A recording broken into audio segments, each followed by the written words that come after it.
Here's a ridiculous Larry Bird trash-talking story. He wants every advantage, whether it be a technical advantage, a physical advantage, but more importantly, a psychological advantage. I get a charge when I tell somebody on the opposing team that I'm going to hit the last second shot and then do it. That's what it's all about. You know how great a player is based on what their peers say about them, their former teammates and their competitors. Players like Michael Jordan, Magic Johnson, and of course the great Larry Bird are NBA legends, but it's not always because of the brilliance they displayed on the court. It's because of the stories and the debates that... Well, the stories make it more special, you know what I'm saying? Because they'll always be cherished, like Larry Birds and Michael Jordans, you know? NBA fans still have decades after they retire. Facts. Not only have Larry Bird's teammates come out and praised him for what he did during his career, but players from other teams still continue to marvel at what he used to do on the court with countless stories. Larry Bird.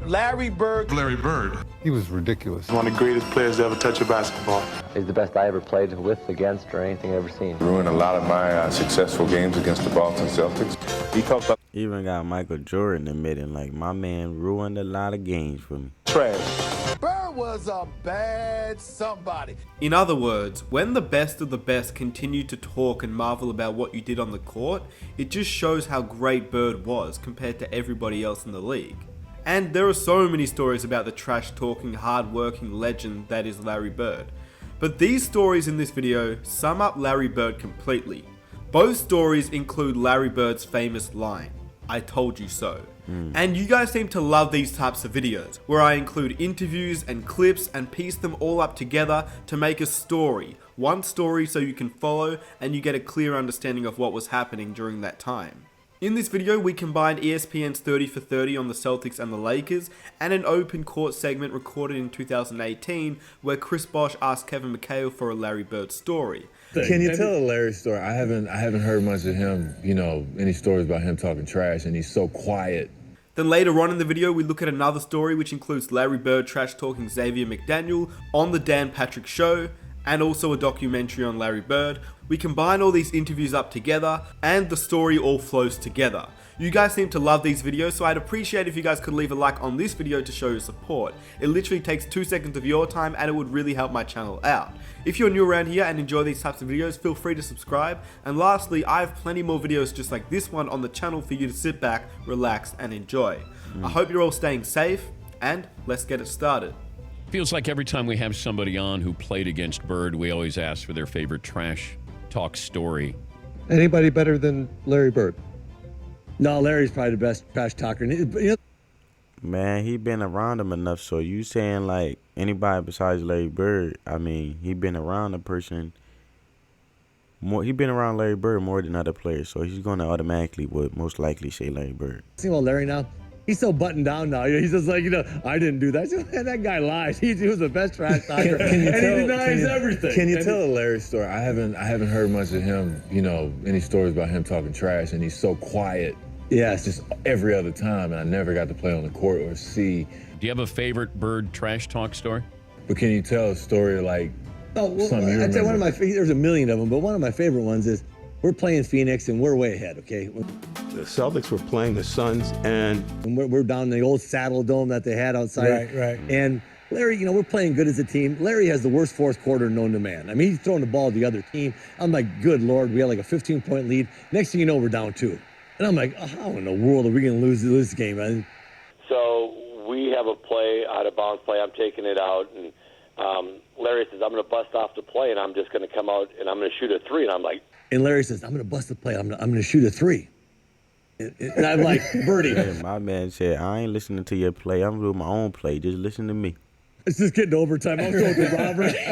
Robert, we need to get into overtime, man. Try to get this ship right because we're sinking, man. Celtics are down by 2 points, and Bird is out by the 3-point line, and he's being guarded by a guy named Johnny High.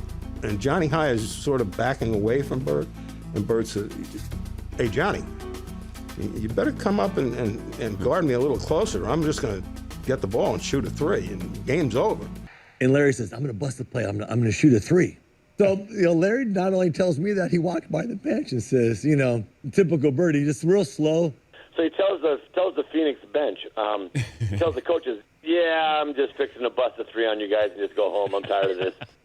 Fixing to bust a 3 on you. It's crazy because it's like he purposely let the game get close to add some excitement, right? Guys and go home. And, Johnny High sort of smiles and laughs about it. And so he breaks the play. And then the ball comes into Bird. He just turns around and shoots a perfect 3. Shoots the ball. As the ball's in the air, he kind of turns towards the Phoenix bench and yells, "Told you so!" He takes off running to the locker room. Larry hits it. He looks at the bench and goes, "Told you so." Unreal, man. As he's walking off, he puts an arm on Johnny High's shoulder and he goes, "Johnny, I told you to come out and guard me." That was Birdie. Wow.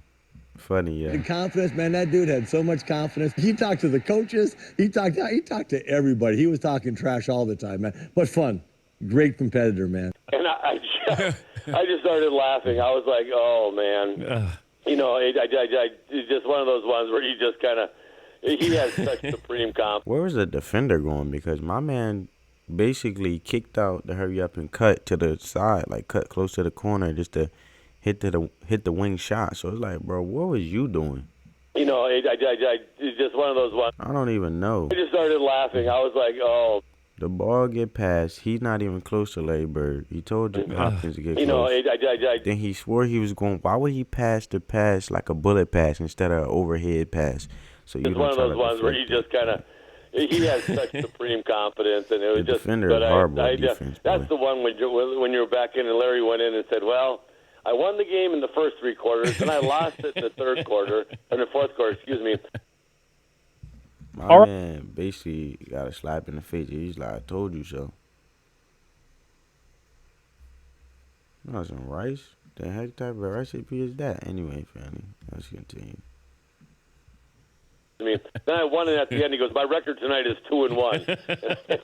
We all just kind of laughed about it. Larry Legend is simply remarkable. The fact that he not only told Kevin McHale that he would break up the play and shoot a 3 in his face, but the fact he also told the Phoenix Suns players and coaches and then went on to actually do it. It just speaks volumes to how good Larry the Legend was, not to mention he also dropped 38 points and hit the game winner in that game.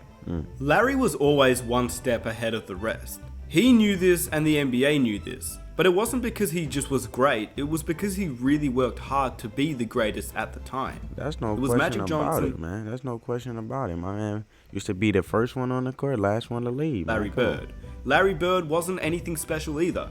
He wasn't athletically gifted, he wasn't quick, he wasn't fast, he just put the work in. He was the guy that wanted to take the game-winning shot, and he practiced and practiced and practiced that. And that's what he eventually became. One of the clutchest players in NBA history, one of the best players in NBA history, and one of the best trash talkers in NBA history because he could back up whatever he said on the court. In an interview, he stated why he wanted to take the last shot and what separates the best from regular NBA players. A lot of players in this league that can score the first 3 quarters of the game, but you get down to the fourth quarter when you need a basket, you can separate the men from the boys. It's been like that. And fourth quarter, separate the men for the boys. Because you could have a hot start, don't mean you're going to have it's all about how you finish. It's not how you start. It's going to be like that. You're always going to have the guys that come up with the attitude that they can make the last shot or make the big play. I don't know what makes a player do that, just their competitive nature and their will to win. And if it comes down to one shot, I want to be the guy to take it. And since we're on the topic of Kevin McHale and Larry Bird stories, here's one more, including a game winner in Xavier McDaniel's face. And saying the exact same thing. I told you so. It was a tie game. They had the ball and DJ was stalling the basketball. And Larry was kind of standing outside behind him, like denying him the ball. And they called a timeout. And he turned around and looked at me and said, "I'm going to score right here on you." And I said, "I know you will. I'll be ready." Tie game, 13 seconds to play. Celtics basketball. During the timeout, I'm going through a play, and about that time, Larry steps in and says, "Coach, why don't you just give me the ball and tell everybody to get out of the way?" That's Larry. And when he wants the ball, he wants the ball. After the timeout, we walked back on the court, and then Xavier was guarding him. So he tells Xavier, he says, I'm getting the ball. X, I'm going to get the ball right here, and I'm going to take a jumper right in the face. I'm going to make it. And I said, I know I'm going to be waiting. And he said, I'm going to get it right here. I'm going to shoot it right in your face.